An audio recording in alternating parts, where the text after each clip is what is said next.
Hello बच्चों, let's read the following question.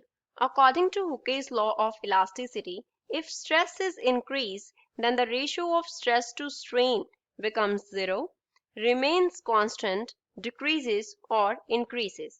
Question में बोला है कि हुकेज लॉ ऑफ इलास्टिसिटी के अकॉर्डिंग अगर हम स्ट्रेस को इंक्रीज करेंगे तो स्ट्रेस एंड स्ट्रेन का जो रेशियो है उस पर क्या इफेक्ट पड़ेगा.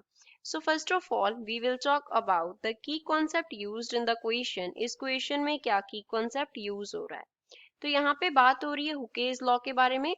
हुकेज लॉ हुकेज लॉ हमें क्या बताता है कि विद इन इलास्टिक लिमिट अगर हम बात करें, with in elastic limit, with in elastic limit का क्या मीन्स है कि सपोज हमने बॉडी के ऊपर क्या किया, डीफॉर्मिंग फोर्स अप्लाई किया, डीफॉर्मिंग फोर्स अप्लाई किया.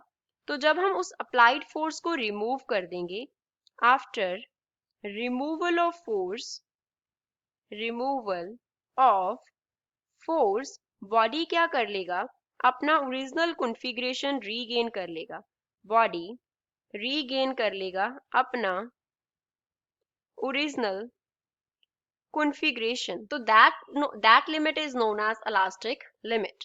तो within elastic limit according to Hooke's law हमारे पास क्या रिलेशन होता है, stress is directly proportional to strain.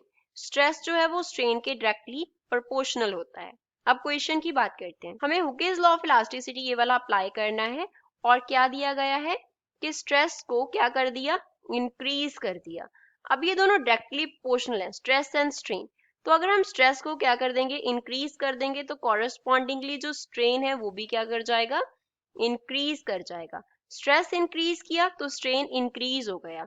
तो अगर हम रेशो देखेंगे, ratio of stress to strain, stress to strain, तो उसमें कोई चेंज अक्कर नहीं करेगा, मींस रेशो हमारे पास क्या रहेगा, कांस्टेंट रहेगा. क्योंकि जितना स्ट्रेस इंक्रीज कर रहा है उतना स्ट्रेन इंक्रीज कर रहा है. तो जितना इंक्रीज ऊपर हो रहा है डिनोमिनेटर में उतना डिनोमिनेटर में हो रहा है, तो वो कैंसिल हो जाएगा. दैट मीन्स जो रेशियो है वो क्या रहेगा, कांस्टेंट रहेगा. तो गिवन ऑप्शन में से बी इस क्वेश्चन का करेक्ट आंसर है.